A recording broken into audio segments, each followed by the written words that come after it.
Greg asked me to do a quick little introduction of myself.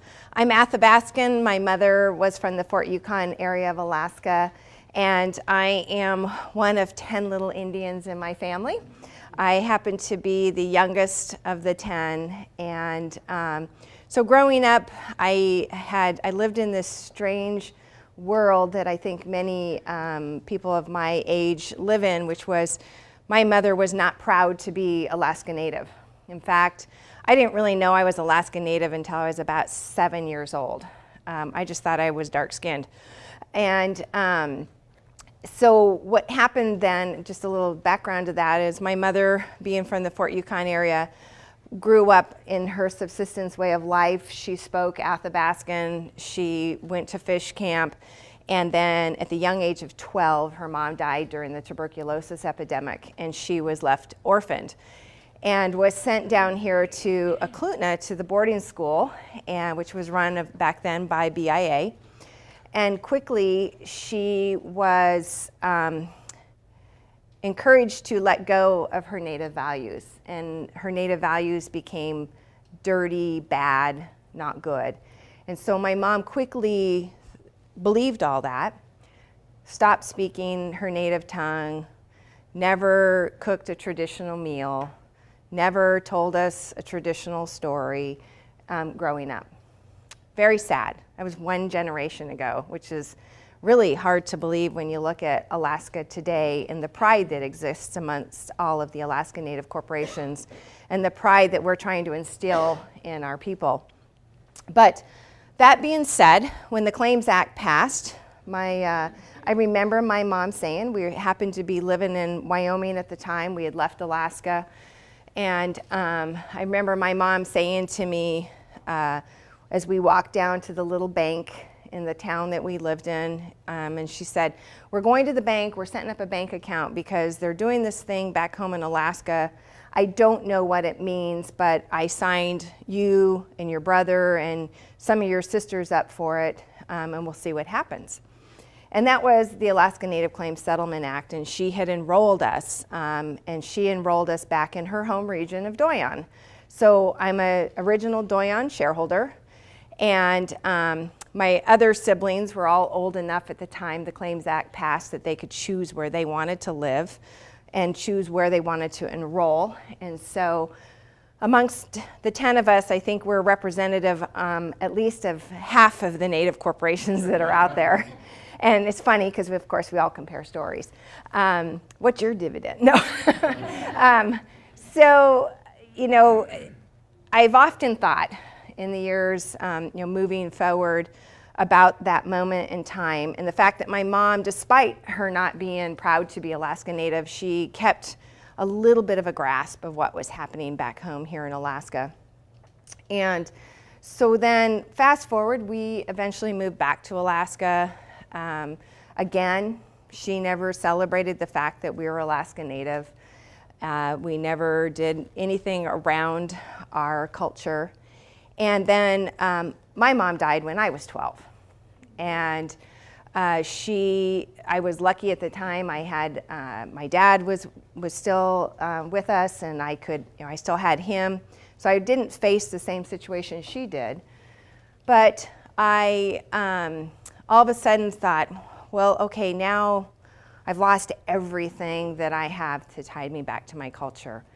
And one time, and I thought about that for a long time, and about 7 years ago, I was asked to do a speech about Alaska Native values.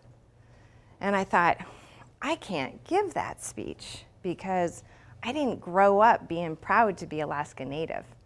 But I did have the blessing and the opportunity of having started 23 years ago. It's hard to say that. 23 years ago this week, I started at Ciri. And I had the opportunity then to start to learn about Alaska Native values and about my culture. And so when I went to give that speech on values and thinking about it for a long time, I thought, despite the fact that my mom wasn't proud to be Alaska Native, she did carry one thing forward to all of us growing up, and that was our values. We grew up in a house of, we always respected our elders. We always respected each other. There was a lot of laughter. We had a lot of joking that went on. We always knew the importance of our mom in our life. A lot of times women are the dominant force in Alaska Native families, and the men are the providers. And we knew all of that, despite her not being proud. And so I can say that having had the opportunity to work at Ciri and having gone through that shift, I still don't know a lot about my culture. I don't know anything beyond my mom in terms of my lineal descendant. I don't know my grandmother, who was Alaska Native. I know her name was Sophie, and that's who I'm named after. And I've gone through the archives and I found photos of her. I know that her uncle or her brother, my grandmother's brother, was a very esteemed navigator of the Yukon River. And in fact, I bumped into John Binkley one day. I was at one of his fundraisers several years ago. And he was showing pictures and talking about his past, and he threw this picture up on the thing, and I went, oh my gosh, that's my great Uncle Pete. And so after the presentation, I went up to him and I was like, John, how come you have a picture of my great Uncle Pete in your presentation? And he said, that's not your uncle, that's my uncle. And I'm like, no, that's my uncle. So, I've started to pull together some of that background, and I miss it. But I think one of the blessings that has come out of all of it is what we see here today before us, which is those of you sitting here at the table that are interested in it. You have some perhaps Alaska Native ancestry in you, and you want to learn more. And I so wish, every time I have an opportunity to speak to this class, I say, I wish I had this when I was in college, because I could have learned so much from it. I would have appreciated it so greatly. But I've also appreciated over 23 years learning more about Alaska Native culture. So enough about me. I guess I should say too, I am a mother of 2 children. I have a daughter and a son. And I can tell you I've broken the cycle, and with my kids, they're proud to be Alaska Native, and they encourage it, and it's fun today when they come home.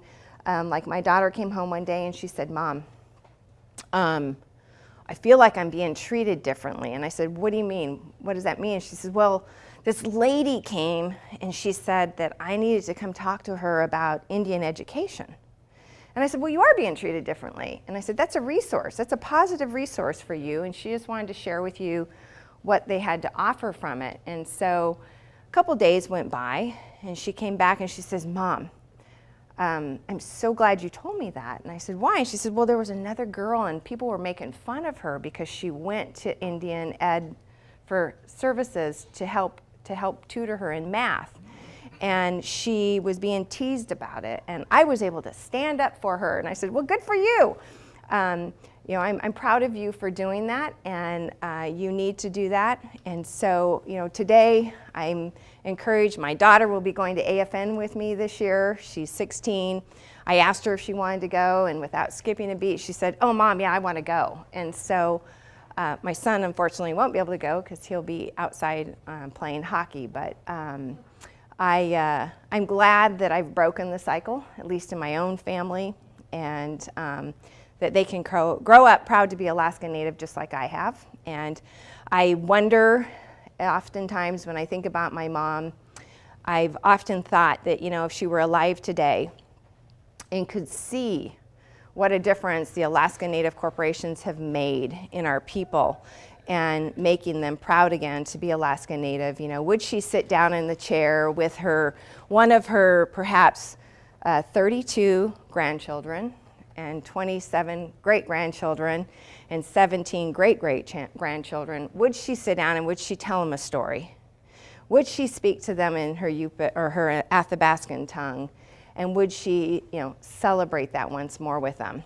And I have to believe the answer to that is yes, because what the Alaska Native Claims Settlement Act has done has put some pride back into our people, which was missing for a long time. So that's a little bit about who I am, why I am the person I am, and why I'm so passionate about the work I do. At Ciri, which I started at Ciri in the accounting department. My education is in the finance and marketing, economics, accounting arena. So I started as an accountant there, working on our real estate portfolio. I can honestly say to you all, I hated my job when I started. I went home at night and said, oh my gosh, I've made the biggest mistake of my life. I quit a job to go to work there. I don't think I can do it. It was a very, very different organization than it is today, at least from my perspective. It was very bureaucratic, there were big silos in place, and I'll never forget the day I walked into the break room, and Roy Hundorf, who I think you all are going to hear from tomorrow, who I respect greatly, Roy was in the coffee room, and I walked in, and you know, Roy's from the interior, and he comes up to me, he says, so, I hear you might be from New Lotto. And I said, no, my mom was from Fort Yukon. Oh, okay. And so we start talking, and just had a lovely conversation around the interior and people. And I walk out of the break room, and one of the ladies that used to work there, she says, can I see you in my office? And I said, sure. So I walked to her office where I got chastised for talking to Roy. And I'm like, what? And she's like, oh, he's our president. You shouldn't talk to him. And I'm like, really? I said, he came up to me. He talked to me, and so I'm not supposed to respond to him? Well, you could respond, but then you should have just ended it there. And I said, no. Nope. He is the leader of this company. I have a lot to learn from him, and I will have that conversation with him, and I'll invite it any day. And I said, part of your problem is you haven't had enough of conversation with him, because he would be so offended if he knew you said that to me. And so today, you know, as I think some of my employees that are sitting around the table here know about me, I have a very open door. In fact, I have no door, because I don't have an office. I have a workspace. But I have a very open door, and I invite anybody at any time to come and have a conversation with me about anything that concerns them, because it's the only way we're going to all assure that we're moving in the same direction, we understand why, and that we have a level of respect with each other. I don't want to get to know my employees only during the bad times or when something's going wrong. I want to know them during the good times, so that those bad times are easier for us all to navigate through. But as a Native corporation, I know Greg asked me to think about and to perhaps share with you, what are some of our greatest challenges? And you know, ANCSA was passed back in, back 45 years ago. And being 45 years ago and thinking about the enrollment of our people in the corporation, how do we continue to be relevant to that next generation that's coming along? And for some of the Native corporations have decided to answer that question. Their shareholders have decided to answer it by opening enrollment and allowing individuals born after 1971 that have the appropriate blood quantum to enroll in those corporations. Ciri shareholders have decided they're not ready to do that yet. They're respectful.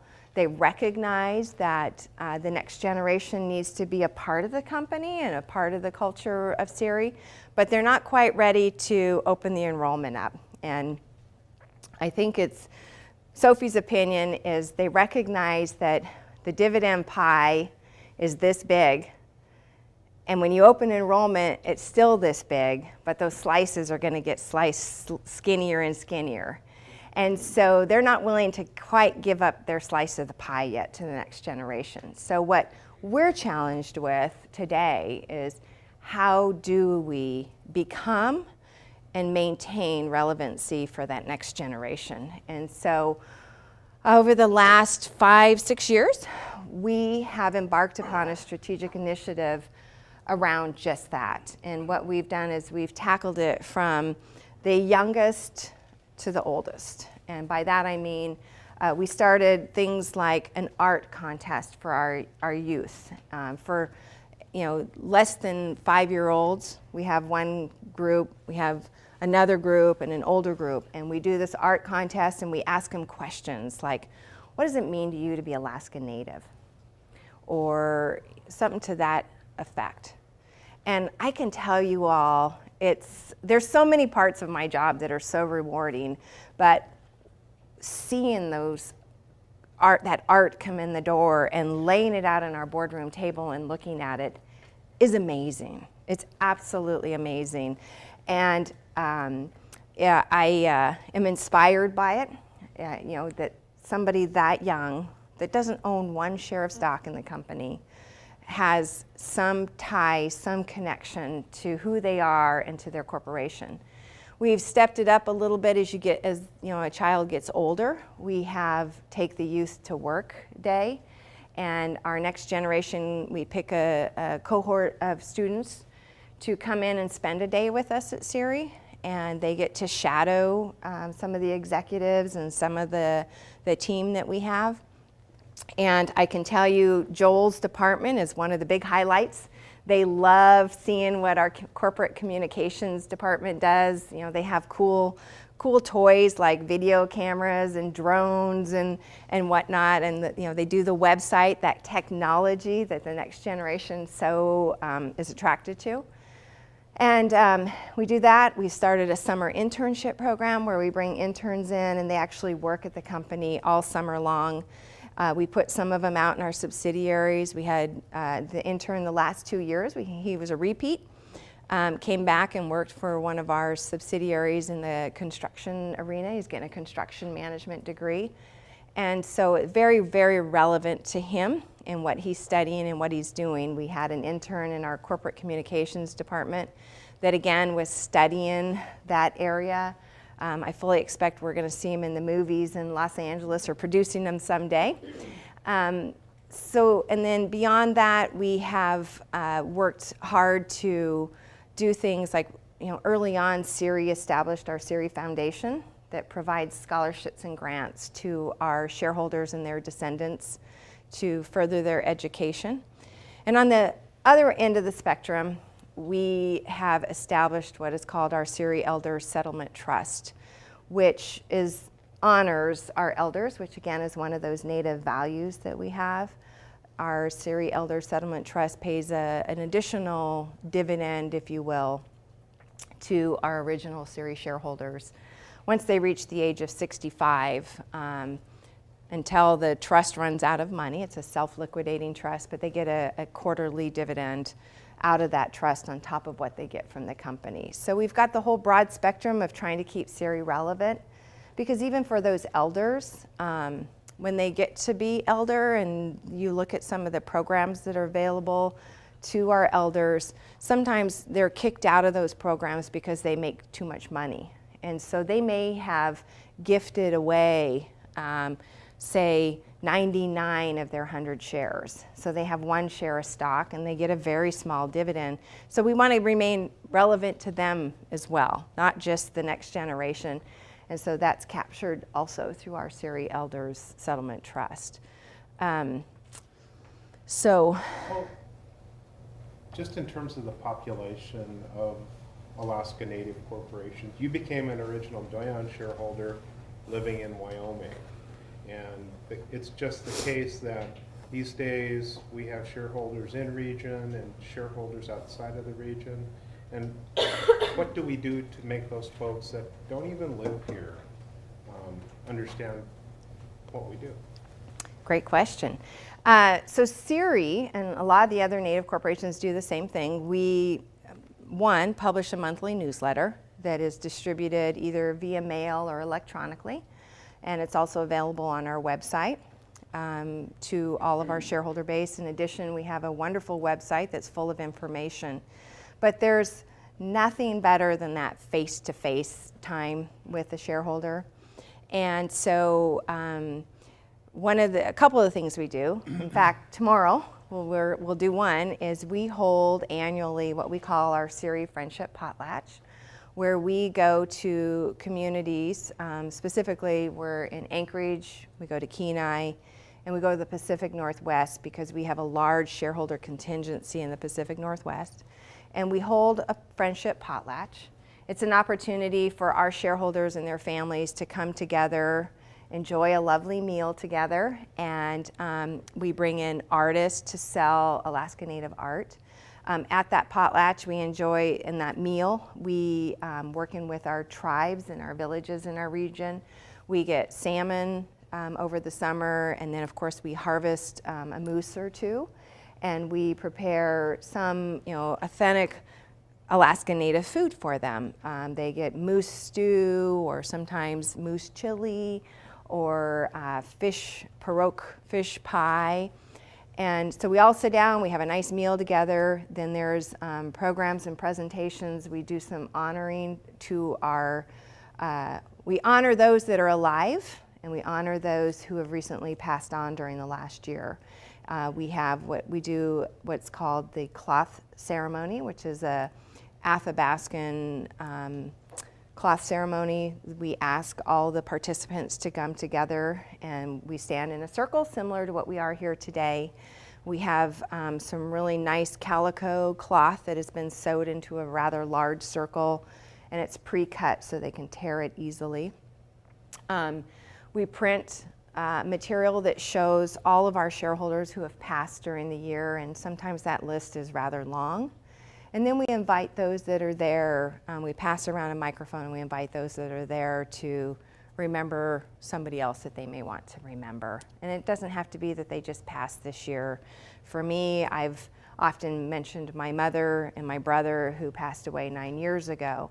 So it's an opportunity to remember those that have passed, and then we turn to celebrating those that are still with us. We present 3 awards to our shareholders and the descendants during that process. We have an Elder of the Year award, a Shareholder of the Year award, and then a Youth award.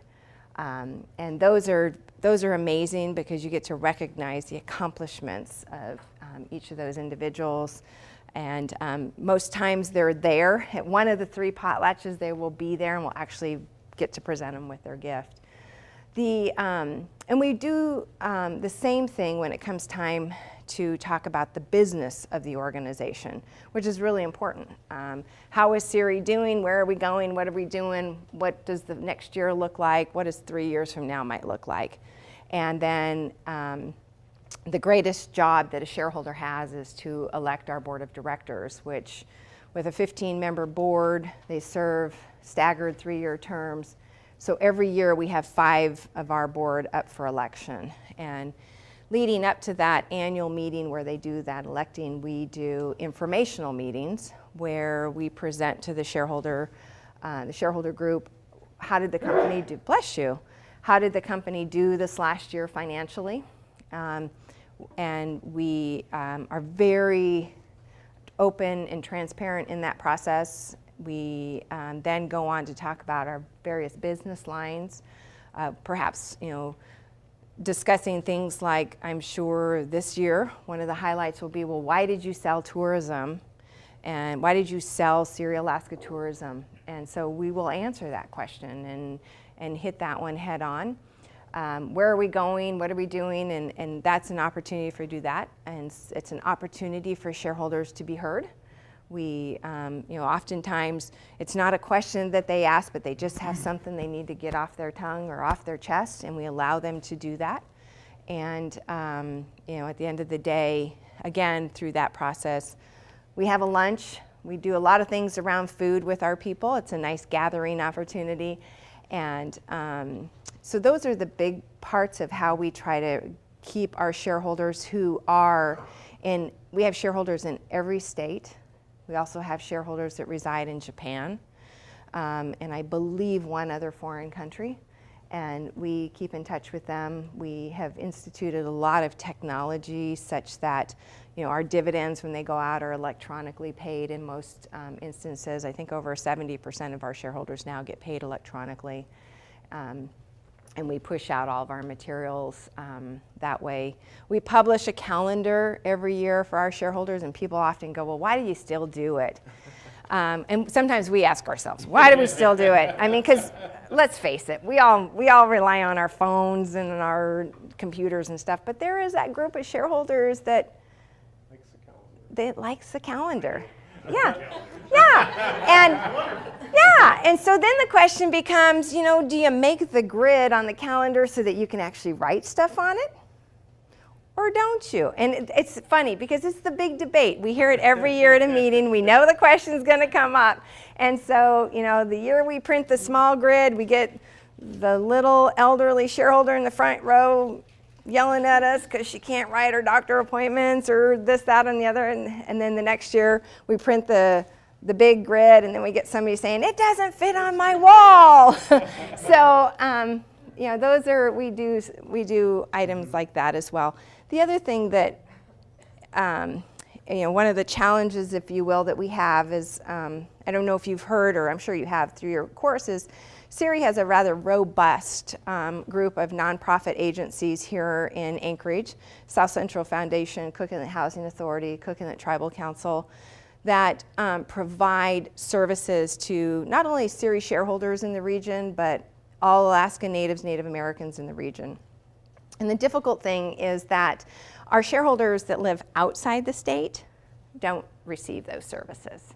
And that sometimes is a tough one. As much as we like to beat our chest and say what wonderful, great organizations these are, which they are, we have to be careful when we deliver that message outside the state because of the disenfranchisement, if you will, that the shareholders that we have outside don't have that. But what they do have, obviously, is they have the ability to tap into the Ciri Foundation, regardless of where they live. And then at those meetings in the Pacific Northwest, we have brought in a resource that we've developed in the Pacific Northwest for our Alaska Native people, Native Americans, to help them figure out where there are services and programs that can help them. Yeah, and I'm sure those of you that are in the healthcare field in the room, see folks from out of state come up just to get their health care taken care of. So we are privileged to have Joel in the room because we're Sorry, Joel, I didn't mean to call you out and embarrass you. Because we're a step forward, I think, in terms of our utilization of modern media communications. You want to talk a little bit about that? Yeah, it's actually pretty interesting. We just last year did a shareholder survey mainly focused on how people receive information, or part of it was how people receive information for it. And me being younger and in charge of the website, in charge of the e-newsletter, I was like, let's just do it all in there, get rid of the print edition. That was my thing. And then we did the survey, and it comes back and says most people get all their information from our printed newsletter. That just put me back on my feet. That's not my perspective, but it opened my eyes to, I'm not the only audience, so that's not our only audience out there. A lot of these people, they love our printed newsletter, and so let's put more resources into that. But then also, let's have, a website that has awesome video content for our younger shareholders. Every year we've had an internship recruit. One of the main tasks of the intern is to produce an intern video. So getting them involved and getting their perspective on being a Ciri shareholder or Ciri descendant, just sort of to engage that that demographic that I'm not an 18-year-old anymore. So how do I talk to them? I don't even know what Snapchat is. And to add on to that, and Greg mentioned it earlier, the other thing that the corporation did, I would say for different reasons, several years ago is we established what is our shareholder participation committees. We have the 3 committees, the Alaska-based, the Anchorage-based, and then the lower 48 Hawaii-based. And those committees were born out of the necessity. At that point in time, Ciri was a rather tumultuous company. Lots of dispute going on between board and management and amongst board members and stuff, and there was a lot of misinformation going out into the shareholder base, and we said, we have to do a better job of educating our shareholders about what we really do. And so we developed our shareholder participation committees, and it's been amazing because when you think about Ciri, a lot of people think, oh, Ciri is this great, big, huge company. We're a company today of 80 employees. At the corporate level, 80. And the bulk of those employees are in our shareholder relations department and our accounting department. And so when you assume that maybe that's 30 employees, That leaves 50 employees to really go out and tell our story. And Jason is a part of a team of about 3 people that do the corporate communications out. So when we could bring in potentially 27 more people through these committees to start telling our story peer-to-peer to their shareholder, so when that question came up, it wasn't Ciri employees perhaps being looked at as defending ourselves. It was a peer-to-peer conversation about, no, that's not true. This is what actually is going on. Or, hey, I want to tell you about something really cool the corporation is doing. Because I was there, I had an opportunity to be involved in it and to see what was happening. And so it's been a real blessing, and actually a lot of our fellow Alaska Native corporations have looked to us to say, we want to repeat what you've done. How did you do it? And we're going to start doing that. So I'm pleased to see that others see the value in it and are going to copy us. When I first came to Ciri 11 years ago, it was the first time that Ciri was going to be meaningfully involved in the government contracting industry, and the word got out that Ciri is going to do government contracting. And in this business, there's a group of characters that immediately come to visit you and explain how they can help you grow your business just like that if you hire them. And it was just a long line. I had resumes and unsolicited proposals and all kinds of stuff. And this was actually my first time ever working in a business of this size. And it was, again, outside my experience. And so I went to see my boss at the time, Mark Kroloff, who was our chief operating officer at that point, and also our general counsel, Keith Sanders. And they kind of sat me down and they said, there's one principle that you're going to learn first, and just keep this one in mind, learn it well, is that Ciri doesn't do our brains, your money deals. So if somebody's coming to see you with their brains and our money, then we don't do that deal because somebody's trying to take advantage of you. And it started me learning really some of the very core principles that formed our business strategy as a company that had developed over years and years and years of trial and error, just like every other business. But maybe you could talk about some of that. Sure. So as Greg has said, a lot of our guiding principles around investing, there's been some constants, I would say, throughout the years. And when you look back at when the Alaska Native Claims Settlement Act happened, Ciri was actually one of the corporations that was deemed or people looked at it and said, you're going to fail. And you're going to fail because we didn't have one homogenous group of Alaska Natives in the corporation. We're not like Doyon, who's primarily Athabascan, or the Aleut Corp, who's primarily Aleuts. We were representative of every group of Alaska Native people, and they thought the infighting of those people sitting around the boardroom table could never agree on anything. Obviously, that wasn't the case, but what happened back then was an amazing group of leaders knew that we didn't have all the resources we needed to be successful. And so they actually started us down the principle of having expert partners. So today, when we're getting into a line of business and we perhaps don't have the expertise, we go and find the expert. And a case in point on that would be our Takanu Commons Retail and Entertainment Center in Northeast Anchorage. We had a parcel of land there. We knew it had a higher and better use than being a really nice RV park in the summertime.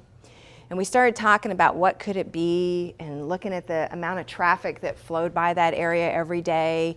And all of a sudden, the next thing you knew, we were saying, there's a real lack of retail in this town, but we don't know retail. Ciri knows real estate. We know real estate development. We've owned several office buildings. We've owned several warehouses. At one point in time, we had a really large portfolio of multifamily, but we've never done real retail. And so we said, we got to go find the expert. Who knows retail? Who's built retail centers? Who can actually go and attract those retailers and bring them in? And our partner, Daryl Broman with Broman Development Company, is just that. Daryl had the contacts. He knew who to call at Target to say, hey, I'm involved in this project in Anchorage, Alaska, which I don't even think we were on Target's screen at that point in time, to say, I'm looking at a project in Anchorage, Alaska. They knew him. They had had lots of interactions with him. And Daryl was able to get Target interested in coming to Anchorage, Alaska, and eventually capture them. And they became, our anchor tenant out at Kiwanuka Commons. The same thing holds true with Kohl's. It was Daryl's relationships, his expertise, that got Kohl's to come to the market. We value our partners with our expert partners. Another partner, another element of our success has been when you don't appreciate a good partner until you've had a bad partner. And we've had our share of bad partners, and we learned from those experiences. But we have a long history of longevity with our partners. Ciri was partners with Neighbors Industries, used to be the world's largest drilling contractor. We were partners with them for over 20 years in 2 highly successful businesses. And we had 50-50 ownership of those entities. So imagine what that was like when there was a disagreement and it's 50-50. We had to work through it. We had to figure it out together and move forward. But so that expertise, the longevity of that partnership, and then those guiding principles, like Greg has said, is we never do our money, your brain type investment. When we go into an investment, we expect that the other side of the equation is going to have equity at hand. And a lot of times, even when we're buying entities, new businesses, we're buying them from an existing owner, we highly structure those deals so that there's some earn-out provisions in it. We've done our diligence, we know what the company's capable of producing historically, but as we all know, the rear view is 2020, but what does the future say? And so to protect our shareholders from the upside and the downside of that, we structure those deals in a lot of cases where we have earn-out agreements. If you hit this dinger, we're going to pay you X. If you hit 2 times that dinger, we're going to pay you Y. And if you don't hit your dinger, you're going to get some minimal amount. And that helps to keep us aligned as we move forward in our investments. Not all of our investments are structured that way, but a lot of them are. And I would say we always make sure that we have our management sitting at the table leading those entities, because it's really important that the culture of Ciri flows down to that entity so that we're all aligned culturally and with values as we go forward. I don't know if I've missed anything there. That's right. I mean, I learned the term skin in the game for the first time when I started working with Ciri, and now I really understand what that means. If you've got an interested partner when they're willing to put their money up too, right? And that's the difference between those 2 concepts of our brains and your money. And I've shared with you, what's the positive side of that, and I'll share one little negative that taught us a valuable lesson about being aligned with your partner. Several years ago, Ciri went into a development down in Henderson, Nevada, and it was called Lake Las Vegas. We made substantial investments down there. We had the developer that owned all the land came to us and said, I want to build some resort properties here. I'm going to create a destination. And at the time, Ciri was involved in resort properties, and it all sounded great, and we did some diligence. We ran some numbers on what these resort properties could do. But one thing we failed to appreciate was how misaligned we were from that first partner that walked in the door. Because he viewed these hotels as the element that was going to start to create a demand for the rest of the land that was around there. They were his anchor tenant. And we bore 100% of the risk of that anchor tenant Yet he benefited from the 100% from the upside that those anchor tenants created, which was housing. All of a sudden, you have a Ritz-Carlton, you had a really nice Hyatt sitting out there, you had 3 nice, beautiful golf courses, and the land value for homes went sky high, and he benefited from all of that. You had people like Celine Dion and others buying these beautiful parcels of land because they saw what we had created. At the end of the day, we broke even. We lost substantial amount of money on one side of the investment, but we made some money on the other side. But he extracted hundreds of millions of dollars out of it. And so we learned from that lesson. We admit we learned from that lesson, and we carry those lessons as we move forward in what we do today. Go ahead, Joel. One deal that's always fascinated me, a recent one, is our Ciri's investment in the ConocoPhillips complex, is how we're working with JL, who's arguably one of our competitors. Sure. Can you talk a little bit about that? Sure. So a few years ago, ConocoPhillips announced they wanted to sell their big tower downtown Anchorage, and it's not just the big tower, but there's 2 other small ones that go with it. It's over 600,000 square feet of rentable space, which is big. And they were doing it because they saw a higher and better need for their capital. It's the same sort of business model we do, and it's, as I was sitting at lunch today talking about the sale of our tourism assets, the same thing. You know, if you have that capital tied up and it's not making what you need it to make, you try to redeploy it. So they announced they were selling their building and their complex, and we looked at it, and 600,000 square feet of office space was like, whew, that's a big bite. And we're a big company, but that's still a big bite. There's a lot of risk in it. You have one single tenant. If that tenant decides they don't want to be in Alaska anymore, you've got 600,000 square feet to try to find a new tenant for. So we said, we need to diversify our risk here, and how can we do that? Goes back to expert partners. And as Joel has appropriately said, our expert partner happens to be one of our competitors. You can look all around Anchorage and you can see the JL property buildings they've built. A lot of our sister ANCs are tenants in those buildings. JL does office buildings well, and they do it extremely well. And so we immediately said, let's start talking with them. And then on the flip side of that, we brought in a third partner who had expertise in lending on the commercial real estate office building. And so today, Ciri, JL, and Washington Capital are equal owners in that property. But it's been really great because, you know, while we all like to think we are, and we know we are experts in commercial office space, and we do it very well, we recognize we're not the only expert. And in that instance, we wanted to have our competitor as our partner. And so it's been a great partnership. It hasn't at all detracted from what we've done. You know, since we acquired that building, Ciri has built our new Fireweed Business Center. In fact, at the time we were planning to build that building, there were rumors that JL was getting ready to build a new tower. And we had to truly sit back and go through the exercise of saying, is now the time to build it? Could we be building it and all of a sudden they come out of the ground and now you're competing for the same tenant in the building?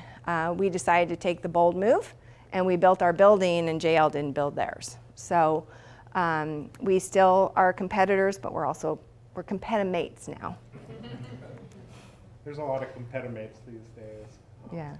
And the same thing holds true amongst the native corporations. You know, over the years, you haven't seen a lot of partnerships amongst the regional corporations. And I think part of that is born, sadly, out of some bad feelings that occurred, you know, in prior leaderships, some lack of trust, if you will. But I'd say the next generation, the new generation of leadership has said, you know what, let's build a bridge and let's get over it. And let's, you know, try to find ways to work closer together. And I think we're doing a really good job of that. We've, was recently announced publicly, you know, Ciri partnered with Doyon for some exploration work in the Nenana Basin. The other thing that's happened is you're seeing especially within our region, we have been very successful under Greg's leadership. We've been extremely successful in bringing our villages and our tribes together. There was a lot of disputes going on, a lot of animosity, if you will, towards Ciri. We have now, and yesterday even I had people tell me from other ANCs, you guys are truly set the bar for the collaboration and the partnership you have with your villages and your tribes. And that didn't come easy, and it took a lot of work. It took a lot of bridge building, but at the end of the day, we got there, and because of that, we're stronger for it as a region. And I think we'll see more of our ANCs start to do that as we move forward. So in your crystal ball, looking at this group of young leaders, what would you think might be their challenges going forward? Well, I think you can't, in any day and time, you can't ignore what's happening here in Alaska with the drug epidemic. We have got to get our arms around that. We have got to figure out a way to take control back of our people and our children and our youth, and that just immediately falls into the whole suicide prevention that's happening. We can no longer turn a blind eye to it and say it's not happening. It's horrible, and the distraction it creates and the heartache and the destruction we are going to have to deal with. And so that's something that all of us have to face. As business leaders, continuing to think globally, keep acting locally, but think globally, because this is a global economy. And if you can think that way and be creative about it and not be confined to just what's happening here and now, I think we'll all be better for it, and we'll have greater opportunities than we ever imagined. I also think that continuing to keep education on the forefront is going to be extremely important, especially today when you look at Alaska and you look at the fiscal challenges we're facing. It's so easy for people to say cut education. But when we owned a tourism company, I can tell you from experience, when we owned a tourism company and 2008 hit and the economy of the lower 48 was in the tank, and we looked at budgets, a lot of people said, oh my gosh, we might as well cut our marketing budget because there's no sense marketing those people, they're not going to come. And it's like, absolutely not. We have to market to those people. If we don't market to them now and you miss the opportunity for those that can come, we'll spend more money trying to get them all back. It was not the time to stop marketing, and today is not the time to stop education, because we need an educated workforce. We're competing with economies around this world that are pumping dollars daily into educating their people. And so I see those as some big factors that we have to all struggle with as we move forward. Okay, some questions from you guys. So could you talk a little bit about how Ciri is related to its nonprofits? Sure. And that exchange, how Sure. does that work for you guys? So thank you, Gary, for that question. So Ciri, as an Alaska Native corporation, we have a tribal designation upon us. And so what Ciri has done in recognition and fulfillment of our mission, which is to provide socially, culturally, and economically for our shareholders, we do the economic side at where Greg and I work.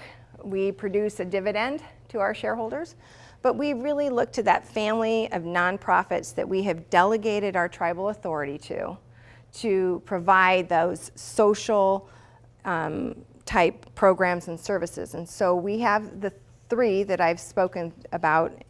South Central Foundation, we delegate our tribal authority to them, and they provide health care here in Anchorage in the Cook Inlet region to, again, not just Ciri shareholders, but all Alaska Natives and Native Americans. And the result of our delegating our tribal authority to them, our board, Ciri's board, appoints the majority of South Central Foundation's board. So the president and CEO of South Central Foundation, Catherine Gottlieb, has her board that she reports to. She doesn't report to me, she doesn't report to the Ciri board, but we do exercise control over them. We work cooperatively, collaboratively with all of our nonprofits. We help them when they're addressing big issues. Perhaps there's something going on federally that we help them with legislation to help make them successful. The same thing holds true of Cook Inlet Tribal Council. Again, they have their own board and they have their own president and CEO, but we at Ciri, our board controls who their board members are. Cook Inlet Housing Authority that provides housing services, affordable housing here in the market. They report up through Cook Inlet Tribal Council, who has delegated our authority through them down to Cook Inlet Housing Authority. The Ciri Foundation, we don't delegate any tribal authority to them. We gave them something, I guess it probably arguably what's more valuable, but back when Ciri had our large success in the telecom arena, we took a portion of those proceeds out of that and we fully endowed our Ciri Foundation with $52 million.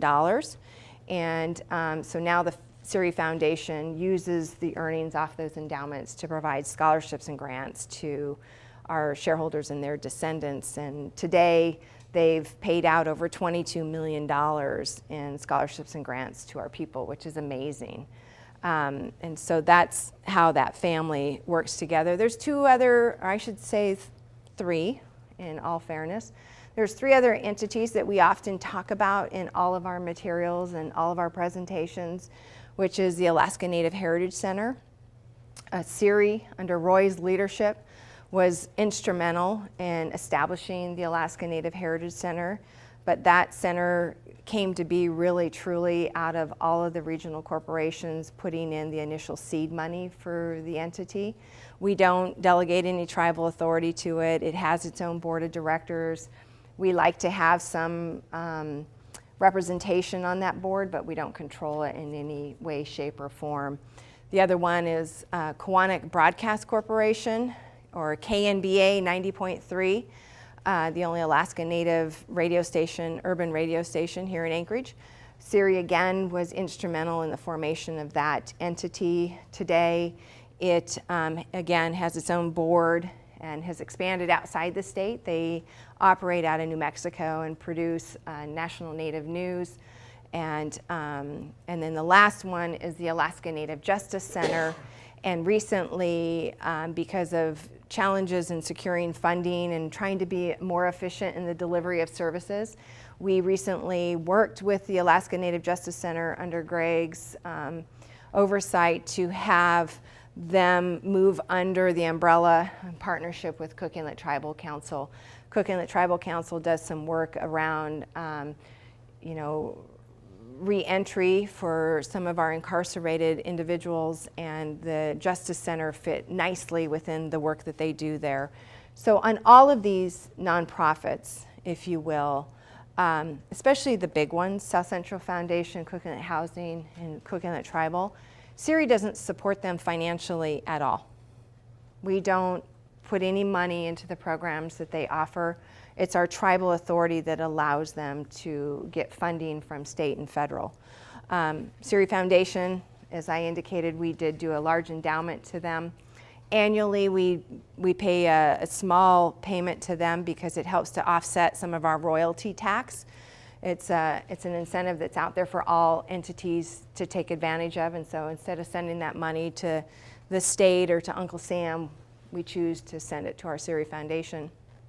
The other ones, the Heritage Center, Kiwanuka, we do routinely help support them because they're constantly in the fundraiser mode, and we're proud to do that as we move forward. It's not substantial, but it does help them with their annual budgets.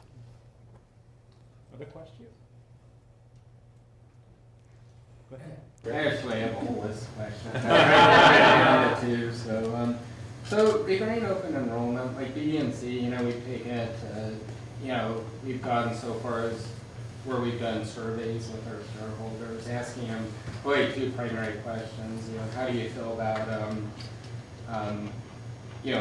a Wyoming open enrollment for people born after 1979? Of course, there's a high percentage that say, yeah, we like that. Then we would ask the question, well, how do you feel about dilution in your shares?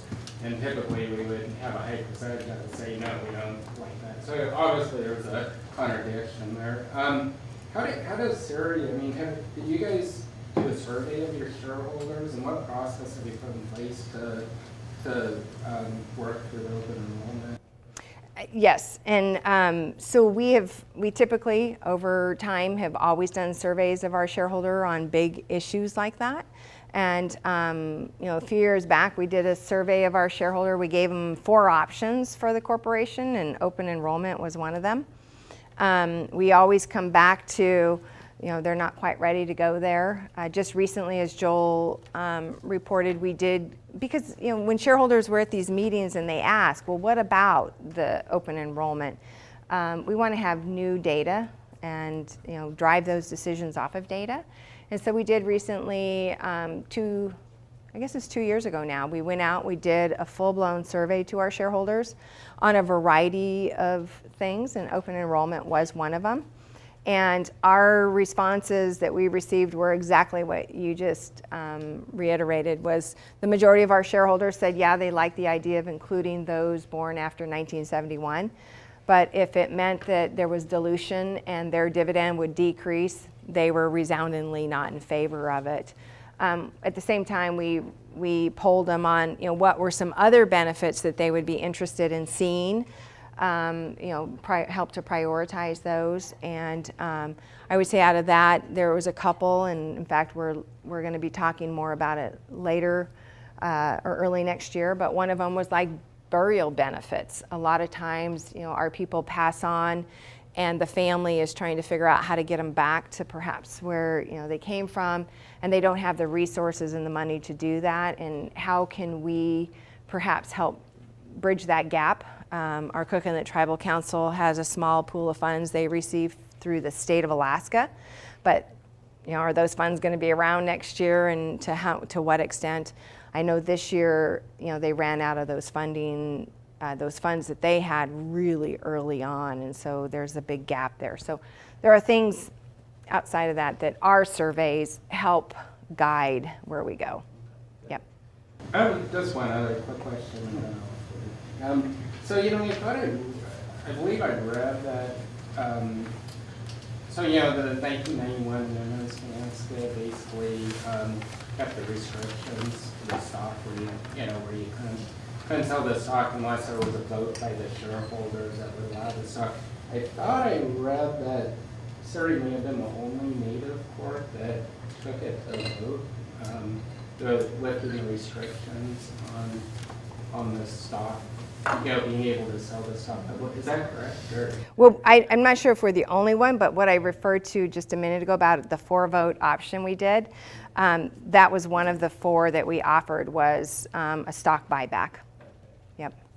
And it sounds easy to do a stock buyback, but as part of doing a stock buyback, there was significant amount of valuation work that had to be done in the corporation, and we explained all that to the shareholders, but it ended up not being one of the highest vote getters, stock buyback. There is always a certain set of your shareholders that want to cash out right now, and there likely always will be. But one of the things we've looked at is some creative ways of meeting those demands. And through some deal structuring, entity structuring, where you could potentially build something up big enough and then spin it off as a standalone company, give shareholders the stock in that company, which could then be bought and sold and traded. So trying to be innovative about how do you meet that demand looking forward. Okay, Jared, and then Desiree, and you're good? Okay, Desiree? He was stretching. Oh. I just had a question about discussions that you guys may have about blood quantum and shares. And because over time, the quantum levels seem to just be disappearing slowly, so. Again, it goes back to that relevance question, and one of the things that Ciri has done with shares is we had shareholders that, let's say a shareholder that owned 5 shares would pass on and would will those shares to 20 people. So you're taking 5 and dividing it by 20, and now all of a sudden you have a bunch of people that own less than 1 share. So what we at Ciri have done, the board, we presented to the board, and our board approved a limitation on how much that share can be fractured. And I believe the smallest amount now is 1 or 5. I'm sorry, it's 1. Is it 1 now? Yeah. And so there's no more of the fracturing that goes on there. Certainly blood quantum, I believe, is spelled out, and when you open your enrollment, how much it would have to be. And we haven't gone there, so we haven't. It'd be interesting to hear like what Chalista and others that have recently gone through it have discussed. I'm just curious because as maybe like my nieces and my kids' generations, and as we migrate further from our villages, the quantums are getting quite smaller, and a lot of them are not eligible to even be a part of the corporation because by the time you get to them. Right. Well, and it's you don't even have to migrate from your village for that to happen. It can just be, the bloodline, the parents of the child that. But yeah, it's one of those that we face. I mean, as Alaska Native people, and the more the dilution occurs. Okay, Chris, last question. Well, I mean, to tie along with that, what I've always considered when I've thought of the strategy of all this, it's not as the blood quantum, but eventually the shares will dilute themselves. So people aren't going to have 100 shares anymore because you have 4 kids. Hopefully, if you're good, everybody's good. Everybody gets 25, and then it goes 3. And then, maybe you have 4 kids, and then so in 3 generations, you're only going to have 5 shares, maybe, unless people are giving 100% shares. So that's what I've always. My question is, I mean, that has to be on the mind. Like, it's not now. It's not even 10 years from now. What's going to happen in 30, 40 years with how's the company going to react to all that? And you're exactly right. It's one that we all face, and it's at a recent board retreat that we have, it's the number 1 question facing our board of directors is, at some point in time, will these Alaska Native corporations be Alaska Native owned, and how much? And today, when somebody passes on, when a shareholder passes on, they can will their stock to a non-Native person. They don't have the right to vote that stock at the annual meeting, but we have a growing number of non-Native shareholders at Ciri. It continues to grow. So it's evidence that this trend is happening. All right. Anybody else have just a burning question? All right. I just have one question Okay. about the, you spoke earlier about the shareholder gifting shares and about doing polls, and about, Joel, you spoke about the demographic, and I'm curious about the age demographic of the shareholders, because I think that, our younger folks have a very different perspective and view on things, and how they may vote on things or what they might want to see moving forward is interesting. And so I'm wondering, what is the age demographic, and have you seen changes in, specific changes or any identified key changes where younger shareholders are voting for different things? So I don't have the numbers right off the top of my head, but we have seen some different changes in the demographics. I will say the majority of Ciri shareholder has always been women versus men, which is interesting. But one of the things we're seeing, even when we go to meetings and we have that face-to-face, is you're starting to see less of our elders and more of the younger generation. And is that because the elders are passing on, or is it because we're really starting to capture and get some momentum on getting people involved in the relevance side of it? When it comes to things like voting, a lot of our elders continually vote. They see that as a very important part of them being shareholders. Where we start to run into issues, and you've seen other corporations really start to address this matter, is getting the younger generation that with 5 shares to do their job of voting every year. So it is an issue, and you're starting to see corporations come back and try to do things to structurally change what it requires to have a quorum at their meetings, their annual meetings for elections. Mm-hmm. All right, well, thank you very much, Sophie. We Thank sure you, Greg. appreciate your time.